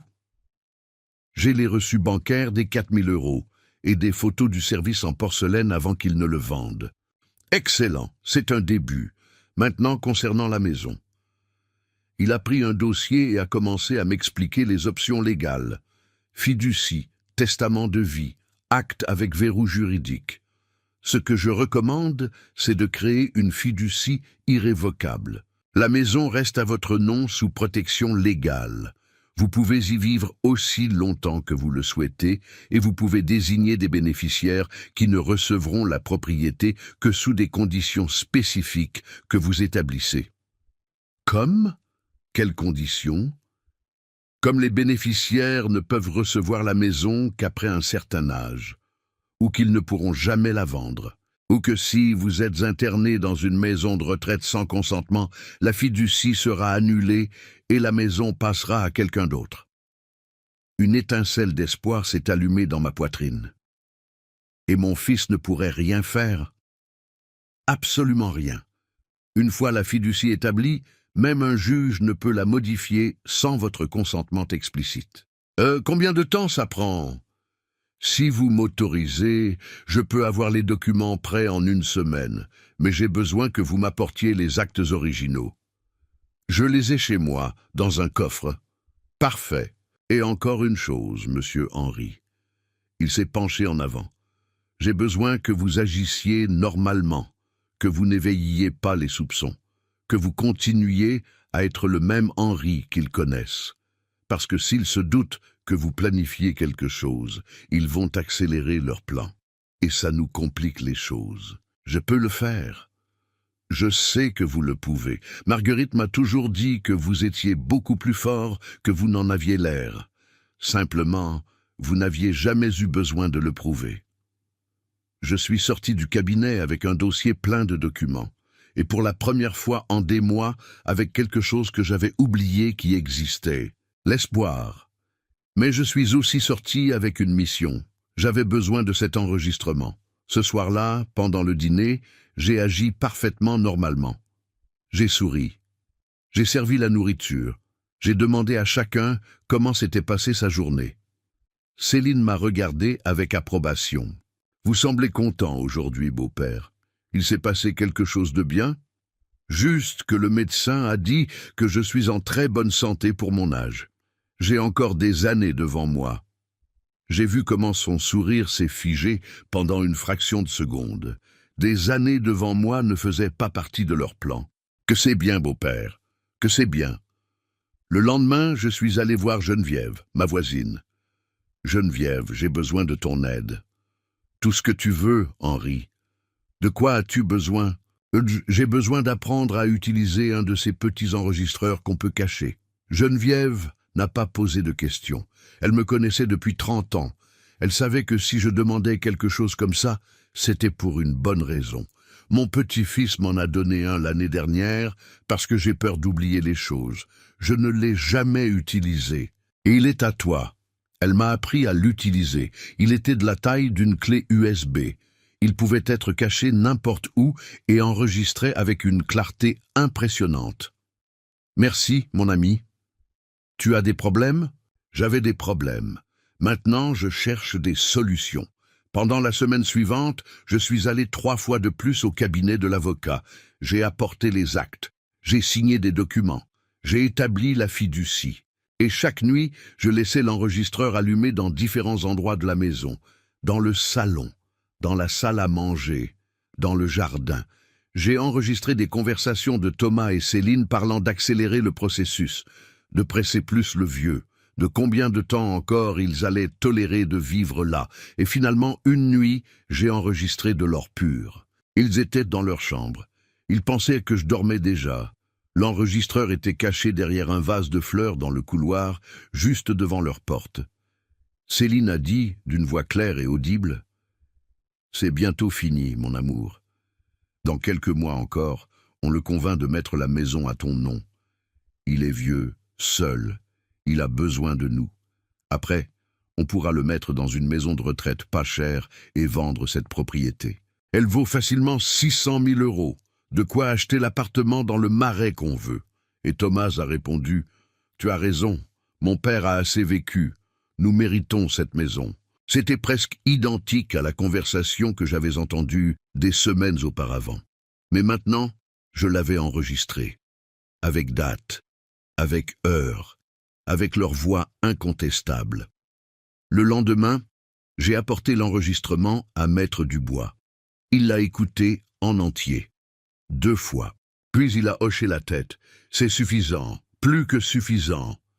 Quelle est la prochaine étape maintenant? On attend. Votre fiducie est prête. Les documents sont enregistrés. Légalement, votre maison est protégée, mais je veux qu'on ait un moment de maximum d'impact. Un moment où ils montrent leur vraie nature devant témoins. Comment? Provoquez-les. Faites quelque chose qui les force à montrer leur vraie couleur, et quand ils le feront, je serai là. » J'ai réfléchi pendant 2 jours. Qu'est-ce que je pourrais faire qui les forcerait à montrer leur plan? Et alors ça m'est venu. Le 14 mars, pendant le dîner, j'ai dit de façon décontractée, « Thomas, Céline, j'ai réfléchi. Vous avez raison. À mon âge, entretenir cette maison, c'est beaucoup de travail. Peut-être que je devrais considérer de déménager dans une résidence, et vous pourriez garder la propriété. » Les yeux de Céline se sont illuminés comme des arbres de Noël. « Vraiment, beau-père? Vous êtes sérieux? » « Complètement. En fait, j'ai vu des résidences très jolies. Il y en a une à Passy qui a l'air excellente. » Thomas a pris ma main. « Papa, c'est une décision très mûre de ta part. Je suis fier de toi. J'ai juste besoin que vous m'aidiez avec la paperasse. Il faut transférer l'acte de la maison. Maître Dubois peut nous aider. Qu'est-ce que vous en pensez si on l'appelait? » « Oui. » Céline a presque crié d'émotion. « Appelez-le dès demain. » En fait, j'ai déjà parlé avec lui. Il peut venir lundi 15 mars à 10 h du matin. « Parfait, » a dit Thomas. « Nous serons là. » Cette nuit-là, j'ai entendu leur célébration depuis ma chambre. Champagne, rire, plans. Et moi, dans mon lit, j'ai souri dans le noir. Parce qu'ils pensaient avoir gagné. Ils ne savaient pas que le vrai jeu ne faisait que commencer. Le lundi 15 mars a commencé ensoleillé. Thomas et Céline se sont levés tôt, excités. Céline s'est habillée comme pour un mariage. Thomas a mis son costume. Ils étaient électriques d'émotion. Mais ce qu'ils ne savaient pas, c'est que j'avais changé les serrures dimanche soir, et que Maître Dubois ne venait pas pour leur transférer la maison. Il venait pour leur montrer qu'ils s'étaient trompés de personne. Le dimanche 14 mars au soir, après que tout le monde soit allé dormir, j'ai fait quelque chose que je n'aurais jamais pensé faire. J'ai appelé un serrurier d'urgence. « Vous pouvez venir maintenant ?» J'ai demandé à voix basse depuis ma chambre. « Monsieur, il est 23 h. Je paie le triple. Mais il faut que ce soit maintenant et que ce soit silencieux. » Il est arrivé à 23 h 30. Un homme d'une 40aine d'années avec sa boîte à outils. J'ai expliqué la situation en chuchotant. « J'ai besoin que vous changiez toutes les serrures de la maison. La porte d'entrée, la porte de derrière, celle du garage. Toutes. Votre famille n'a pas de clé. C'est exactement pour ça que je change les serrures. » Il m'a regardé avec ses yeux qui avaient tout vu et a hoché la tête. « Je comprends, monsieur. Ce n'est pas la première fois qu'on m'appelle pour quelque chose comme ça. » Il a travaillé pendant 2 heures. Le son des outils était minime, mais chaque bruit me faisait battre le cœur. J'avais peur que Thomas ou Céline ne se réveillent, mais ils ne se sont pas réveillés. À 1 h 30 du matin, le serrurier a terminé. Il m'a remis 4 jeux de clés neuves. « Voilà, monsieur. Ce sont les seules clés qui existent. Les anciennes ne marchent plus. » J'ai payé 150 € en liquide. de l'argent que j'avais retiré de la banque pendant la semaine sans que personne ne le sache. Merci. Et s'il vous plaît, si quelqu'un demande, vous n'étiez pas là. Il m'a fait un clin d'œil. Prenez soin de vous, monsieur, et quoi que vous planifiez, je vous souhaite bonne chance. Quand il est parti, je me suis assis dans le salon obscur. Ma maison. Ma maison avec des serrures neuves que moi seul pouvais ouvrir. C'était un symbole, un acte de résistance. J'ai appelé Maître Dubois. C'est fait. Parfait. J'arriverai demain à 6h30 du matin, avant qu'il ne se réveille. Vous m'ouvrirez par la porte de derrière, comme convenu, et je resterai à l'intérieur jusqu'au moment indiqué. Et si ça tourne mal? Ça ne tournera pas mal, monsieur Henry. Faites-moi confiance, et ayez confiance en vous. Demain, vous récupérez votre vie. Cette nuit-là, j'ai dormi 3 heures, mais pas par peur, par anticipation. Le lundi est arrivé. Thomas et Céline se sont levés tôt, excités. Céline portait une robe bordeaux, des talons, un maquillage parfait. Elle ressemblait à quelqu'un qui allait signer un contrat de millions, ce qui, dans son esprit, était exactement ça. « Bonjour, beau-père. » Elle m'a serré dans ses bras avec un enthousiasme faux que je pouvais maintenant voir avec une clarté totale. Quelle journée importante! Je suis tellement heureuse que vous preniez cette décision. C'est le mieux pour tout le monde. Oui, ma fille, le mieux pour tout le monde. Thomas est descendu avec son costume gris, le même qu'il portait pour les mariages et les événements importants. « Papa, tu as déjà pris ton petit déjeuner? Tu veux que je prépare quelque chose de spécial? » « Non, mon fils, j'ai déjà mangé quelque chose de léger. Le stress, tu sais. C'est normal d'être stressé, mais tu vas voir que tout va bien se passer. » Il a pris mes mains. « Tu vas être dans un bel endroit, avec des gens de ton âge, avec des soins médicaux 24 heures sur 24. Et nous, on viendra te voir tout le temps, je te le promets. » Mensonges, tout des mensonges. Mais maintenant, je pouvais les identifier comme s'ils portaient une étiquette brillante. Je sais, mon garçon, je vous fais confiance. À 9 heures, Céline a commencé à devenir anxieuse. « À quelle heure il a dit qu'il arriverait, beau-père » ? 10 heures. « Ah, il manque encore du temps. » Elle s'est assise, s'est levée, a marché jusqu'à la fenêtre, a vérifié son téléphone. « Je suis tellement nerveuse. » « Nerveuse de quoi ?» J'ai demandé avec une innocence parfaite. « De tout le processus. C'est un pas important pour vous, beau-père. » À 9h30, l'interphone a sonné. Céline a pratiquement sauté du canapé. « Il est arrivé tôt. Que c'est bien, je vais ouvrir. » Mais quand elle est arrivée à la porte et a tourné la poignée, elle ne s'est pas ouverte. « Beau-père, la porte est fermée à clé. »« Ah oui. Hier soir, j'ai mis le verrou. J'arrive. » Je me suis approché lentement. J'ai regardé par le Judas. Ce n'était pas Maître Dubois, c'était Madame Lefebvre qui vendait des gâteaux. Ce n'est pas lui, c'est Madame Lefebvre.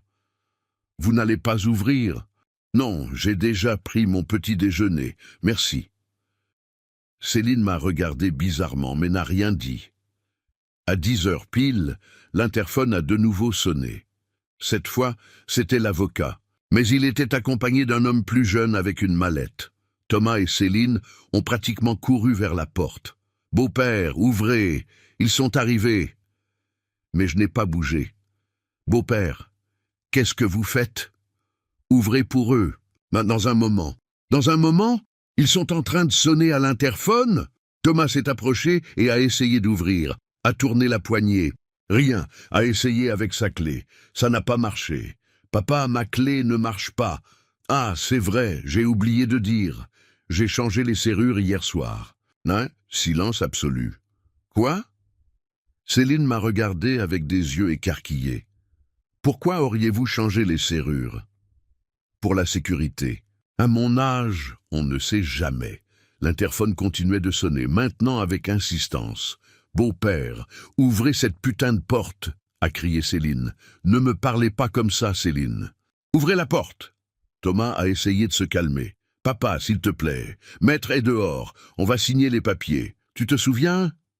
Oui, je me souviens parfaitement. Et alors je n'ai pas ouvert la porte. Je les ai laissés sonner, et sonner, et sonner. 5 minutes, 10 minutes. Céline a commencé à perdre son sang-froid. « Qu'est-ce que vous faites? Vous êtes devenu fou ?» Thomas a appelé son téléphone, essayant probablement de joindre l'avocat pour s'excuser. 15 minutes plus tard, les sonneries ont cessé. Céline avait le visage rouge de fureur. « Nous avons raté le rendez-vous. Maître est parti. Vous êtes content? Calme-toi, Céline. Tout est sous contrôle. » Sous contrôle? Vous avez tout gâché. Je n'ai rien gâché. En fait, j'ai regardé ma montre. Tout est conforme au plan. Quel plan? Thomas me regardait, confus. À ce moment-là, j'ai entendu la porte de derrière s'ouvrir, les pas que je connaissais, des chaussures de ville sur le parquet de la cuisine. Thomas et Céline se sont retournés, et là se tenait maître Jean-Pierre Dubois, entrant par le couloir avec son costume impeccable et sa mallette en cuir. « Bonjour à tous, désolé pour le retard. » Les visages de Thomas et Céline étaient un poème. Confusion, choc, peur naissante. « Comment êtes-vous entrés ?» a bégayé Céline. « Par la porte de derrière.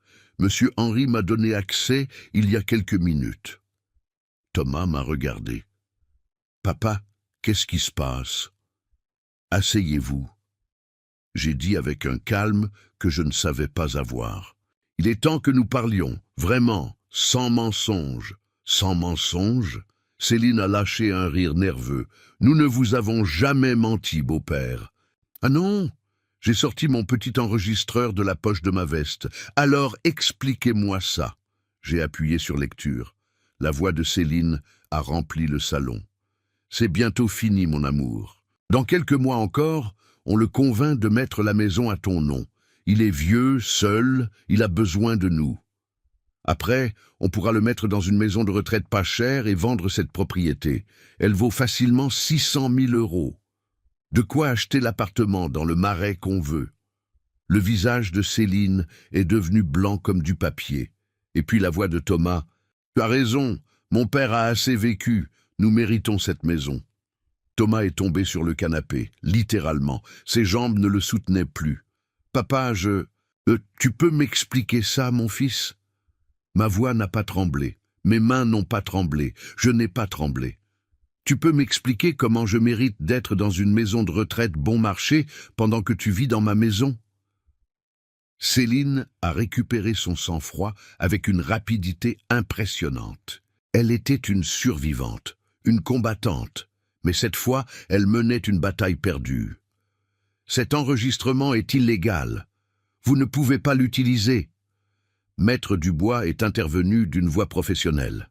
« En fait, madame, en France, il est tout à fait légal d'enregistrer des conversations dans une propriété privée quand le propriétaire considère qu'il y a intention de fraude ou de spoliation. Et cet enregistrement est parfaitement admissible devant un tribunal. »« Il n'y a pas de fraude, » a dit Céline en élevant la voix. « Nous prenons soin de lui, nous lui tenons compagnie. Cette maison serait vide et triste sans nous. Vous prenez soin de moi? » J'ai ri, un rire amer. Vendre mon service en porcelaine sans permission, c'est prendre soin de moi? Jeter les disques de chansons de ma défunte femme, c'est prendre soin de moi? Me prendre 4 000 € avec une fausse maladie, c'est prendre soin de moi? Thomas s'est couvert le visage de ses mains. « Papa, s'il te plaît, s'il te plaît. »« Quoi, Thomas ? S'il te plaît, pour que j'oublie que mon fils unique, le garçon à qui j'ai tout donné, planifiait de me jeter comme une ordure dans une maison de retraite pendant qu'il profitait de tout ce que ta mère et moi avons construit. » Les larmes ont commencé à couler sur mon visage. Mais ce n'étaient pas des larmes de faiblesse, c'étaient des larmes de libération. Pendant 3 mois, vous m'avez fait sentir que j'étais fou, que j'étais égoïste, que j'étais un vieil homme amer qui ne pouvait pas se détacher du passé. Vous m'avez fait douter de moi au point de croire que vous aviez raison. Céline a essayé de s'approcher. « Beau-père, on peut arranger ça. » « Ne me touchez pas. » J'ai reculé d'un pas. « Ne me touchez plus jamais. Et ne m'appelez plus jamais beau-père, comme si nous étions une famille. Parce que la famille ne détruit pas. La famille ne vole pas. La famille ne planifie pas de mettre son propre sang dans une maison de retraite bon marché pour garder la maison. » Maître Dubois a ouvert sa mallette. Je crois qu'il est temps de remettre les documents officiels. Il a sorti un dossier épais et l'a tendu à Thomas, qui l'a pris avec des mains tremblantes. Qu'est-ce que c'est? Lisez, prenez votre temps. Thomas a ouvert le dossier. Céline s'est approchée pour lire par-dessus son épaule, et j'ai vu le moment exact où ils ont compris. Le moment où leur plan parfait s'est écroulé. Mais ce que ces papiers contenaient n'était pas juste un coup légal. C'était la fin d'un jeu qu'ils n'auraient jamais dû commencer. Et ce que j'étais sur le point de leur dire allait changer leur vie pour toujours. Thomas a lu la première page, puis la deuxième. Ses yeux bougeaient de plus en plus vite, avec une panique croissante. Céline a arraché les papiers de ses mains. Ceci ne peut pas être réel. C'est tout à fait réel, a dit Maître Dubois avec ce calme professionnel qu'il avait perfectionné en 40 ans de carrière. Certifié par notaire public, enregistré au bureau de l'enregistrement immobilier le 10 mars de cette année.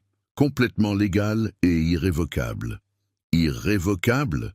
Céline a levé les yeux. Qu'est-ce que ça signifie, irrévocable? Ça signifie que ça ne peut pas être changé, j'ai répondu. Ça signifie que cette maison n'est plus à mon nom libre. Elle est protégée dans une fiducie que je contrôle. Et vous ne pouvez pas la toucher. Thomas a laissé tomber les papiers au sol. Son visage était passé du blanc au vert. « Papa, qu'est-ce que tu as fait? Ce que j'aurais dû faire depuis le début. Me protéger de vous. » Maître Dubois a continué d'une voix ferme. La propriété située au 45 avenue Victor Hugo, 16e arrondissement de Paris, reste en fiducie irrévocable au nom de monsieur Henri Beaumont, veuf de Marguerite Leblanc. Il conserve l'usufruit viager, c'est-à-dire qu'il peut y vivre jusqu'à son décès. Les bénéficiaires de la fiducie sont ses petits-enfants Léa et Hugo, qui recevront la propriété quand ils auront 25 ans, avec la condition expresse qu'ils ne pourront jamais la vendre. Elle devra rester dans la famille. « C'est injuste !»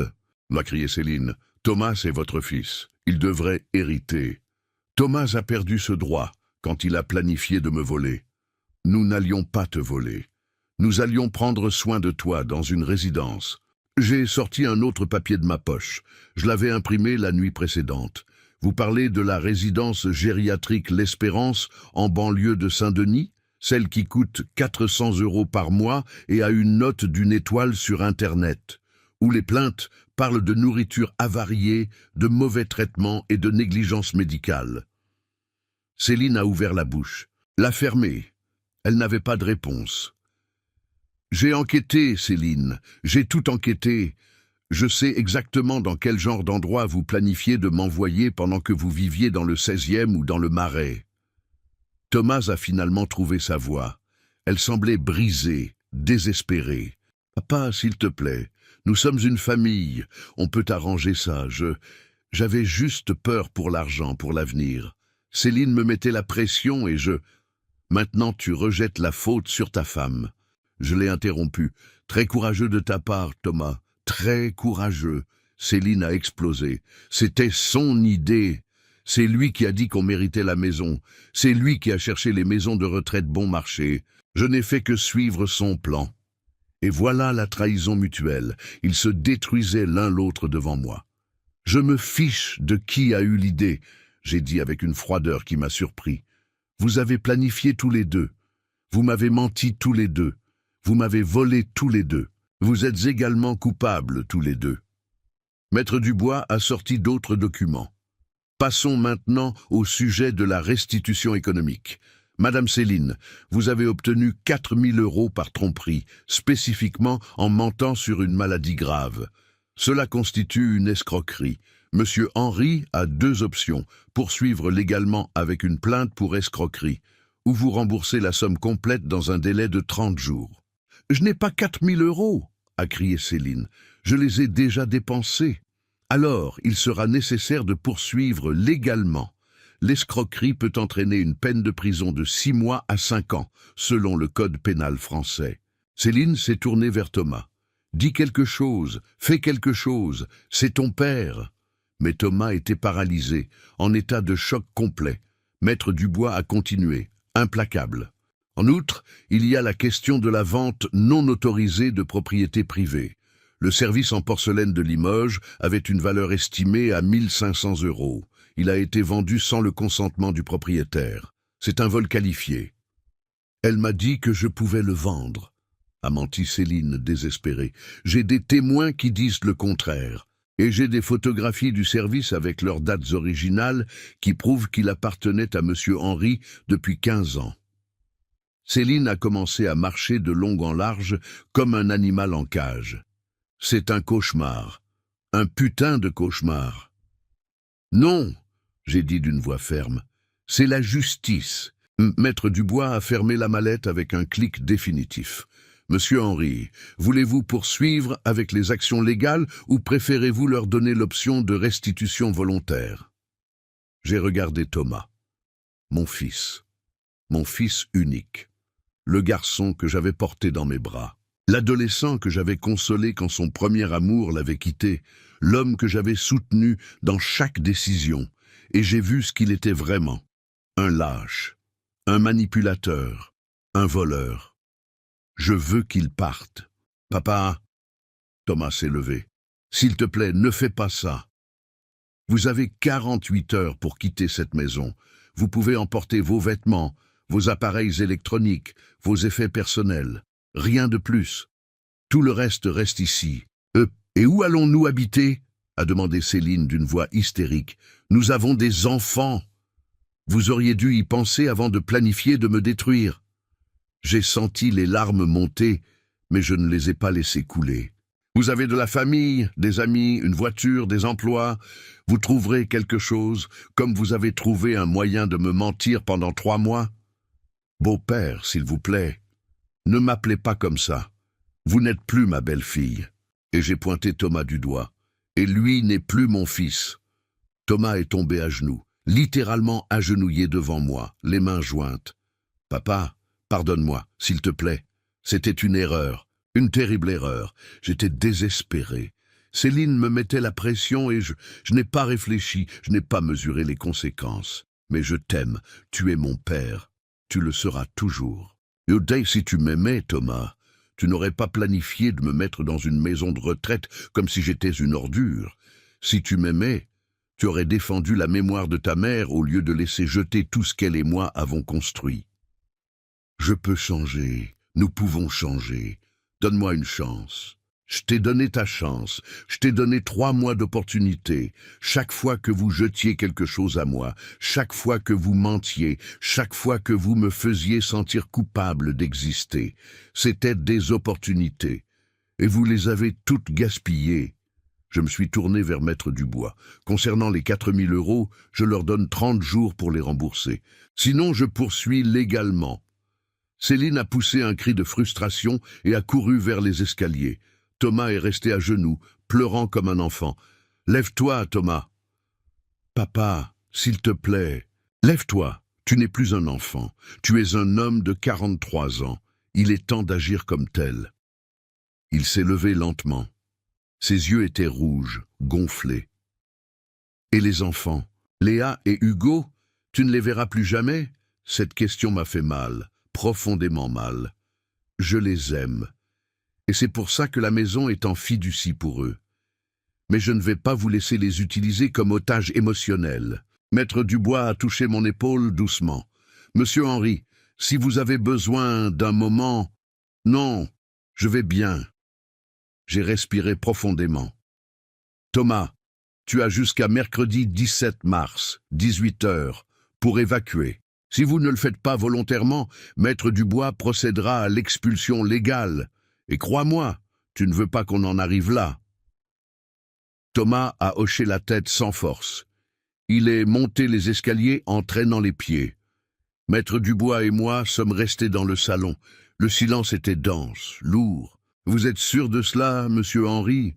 Pensez-vous que Marguerite serait fière de moi? L'avocat a souri avec tristesse. Marguerite serait plus que fière. Elle m'a dit une fois, « Si quelque chose m'arrive, Henry aura besoin de temps pour trouver sa force. Mais quand il la trouvera, il sera imbattable. » Elle avait raison. Les larmes ont finalement coulé, mais ce n'étaient pas des larmes de faiblesse, c'étaient des larmes de libération. Merci de m'avoir aidé. C'est un honneur, monsieur Henry. Cette nuit-là, allongé dans mon lit, j'ai entendu le mouvement à l'étage. Cartons, valises, pleurs, disputes. Et j'ai ressenti quelque chose que je n'avais pas ressenti depuis des mois. La paix. Ce n'était pas une paix joyeuse.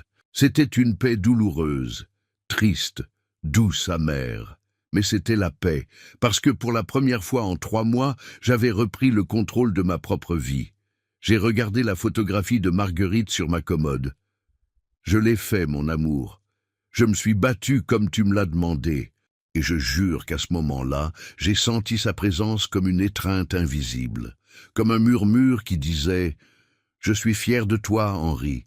Je l'ai toujours été. » Le lendemain, Geneviève est venue me voir. Elle m'a apporté du café filtré et du pain au raisin. « Comment te sens-tu » ? Comme si j'avais survécu à une guerre. Tu as survécu et tu as gagné. Ça ne ressemble pas à une victoire. Ça ressemble à une perte. Parce que tu aimes ton fils, et ça ne changera jamais. Elle a pris ma main. Mais parfois, aimer signifie lâcher prise. Ça signifie imposer des limites. Ça signifie dire « Je t'aime, mais je ne vais pas te permettre de me détruire. » Elle avait raison. Le mardi, Léa est descendue à la cuisine toute seule. Elle avait les yeux rouges d'avoir tant pleuré. « Papy, je peux te parler ?»« Bien sûr, mon ange. Assieds-toi. » Elle s'est assise et pendant un long moment, elle n'a rien dit. Elle regardait juste ses mains. « Je savais, » elle a finalement chuchoté. « Qu'est-ce que tu savais, mon amour ?»« Je savais ce que mes parents planifiaient. J'ai entendu des conversations. J'ai vu comment ils traitaient tes affaires. Et je n'ai rien dit. » Les larmes ont commencé à couler. « Pardonne-moi, papy. J'aurais dû te le dire. J'aurais dû te défendre. Mais j'avais peur que mes parents soient fâchés contre moi. Je les serrai fort dans mes bras. Tu n'es pas responsable, Léa. Tu es une enfant. Ce n'est pas ta responsabilité de corriger les erreurs des adultes. Mais je me sens tellement mal. Je sais, moi aussi. Mais je veux que tu saches quelque chose. J'ai pris son visage pour qu'elle me regarde. Cette maison sera à toi et à ton frère un jour. Et quand ça arrivera, je veux que vous vous souveniez. La dignité vaut plus que n'importe quelle propriété. Le respect vaut plus que n'importe quel héritage. Et l'amour véritable ne détruit jamais.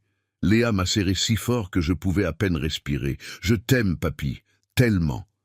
Et je t'aime, mon ange, toujours. Le mercredi 17 mars, à 17h, un camion de déménagement s'est garé devant la maison. Thomas et Céline ont chargé leurs affaires en silence. Les enfants étaient tristes. Confus. Hugo m'a serré dans ses bras avant de monter dans la voiture. « On ne te verra plus, papy ? Bien sûr que vous me verrez. Quand vous voudrez me rendre visite, il suffit d'appeler. C'est votre maison autant que la mienne. » À 18h10, Thomas s'est approché. Il tenait une enveloppe dans la main. « C'est 1 000 €. C'est tout ce que j'ai pu réunir. Le reste, je te le paierai petit à petit. Je te le jure, papa. » J'ai pris l'enveloppe. « Tu as 30 jours pour compléter les 4 000 €, pas un jour de plus. » « Je sais. » Il a baissé les yeux. « Papa, je sais que je ne mérite pas ton pardon. Je sais que ce que nous avons fait est impardonnable, mais je veux que tu saches que je regrette. Vraiment. » « Je sais, Thomas, mais regretter n'efface pas le mal. Regretter ne redonne pas les souvenirs que vous avez détruits. Regretter n'efface pas les mots que tu as dits. Je sais. » Sa voix a failli. « Un jour tu pourras me pardonner ?» J'ai regardé dans ses yeux. Mon fils, mon traître. Je ne sais pas. Peut-être avec le temps. Beaucoup de temps. Mais pour l'instant, j'ai besoin que vous partiez. J'ai besoin de guérir. Et je ne peux pas le faire avec vous ici. Il a hoché la tête sans force. Il est monté dans la voiture. Céline ne m'a même pas regardé. Ils sont partis en faisant crisser les pneus. Et ils sont partis. Je suis resté debout à l'entrée de ma maison, regardant la voiture disparaître au coin de la rue. Geneviève est apparue à mes côtés. « Tu vas bien ?»« Non, mais je vais aller bien. Cette nuit-là, j'ai dîné seul dans ma salle à manger, mais ce n'était pas un dîner triste. J'ai préparé du bœuf bourguignon, comme ma mère me l'avait appris. J'ai mis de la musique, des chansons françaises, celles que Marguerite aimait, celles que j'avais téléchargées sur mon téléphone parce que Céline avait jeté les originaux. Et pendant que je mangeais, j'ai regardé ma maison.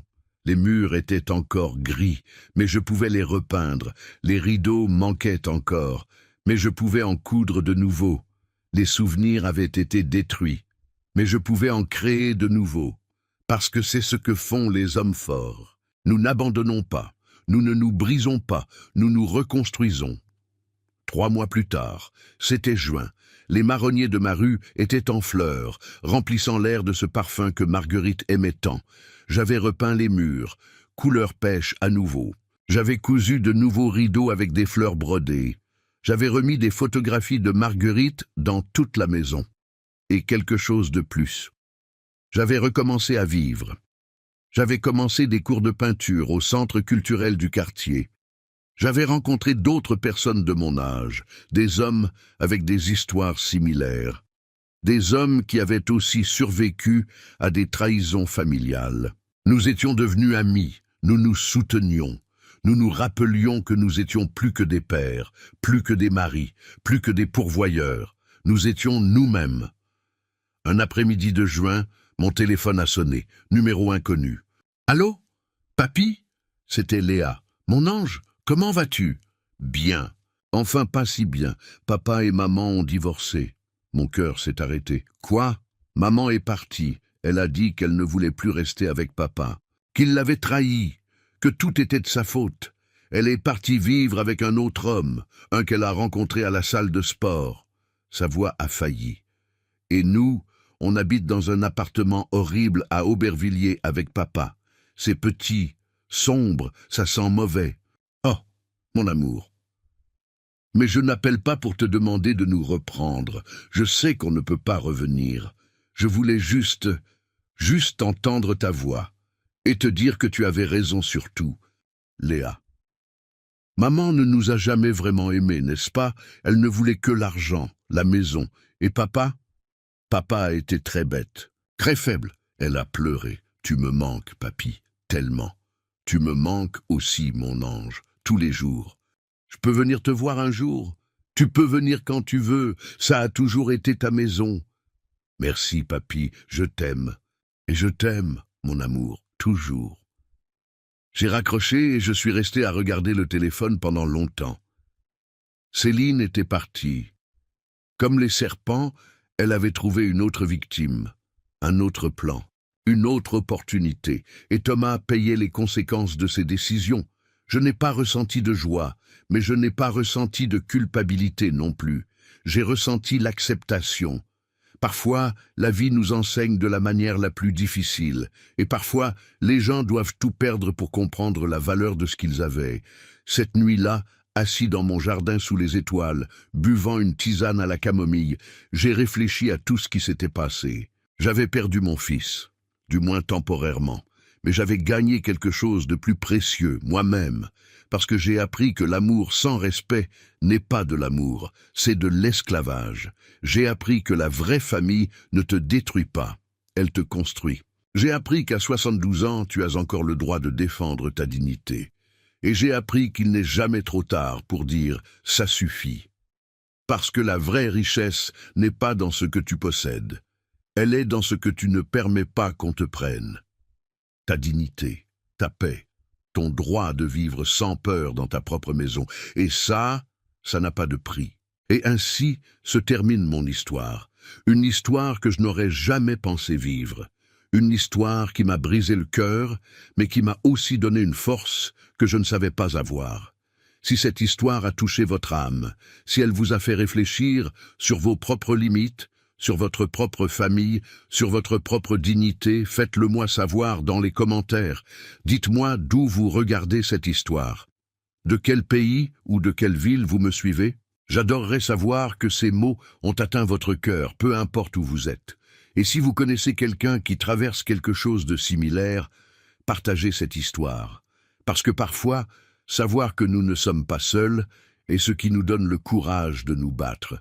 N'oubliez pas de vous abonner à la chaîne Les Conseils de Papy pour plus d'histoires de vie, de dépassement de soi, d'hommes et de femmes qui ont refusé d'être des victimes. Mettez un like si cette histoire vous a touché. Et dites-moi dans les commentaires d'où vous nous regardez aujourd'hui.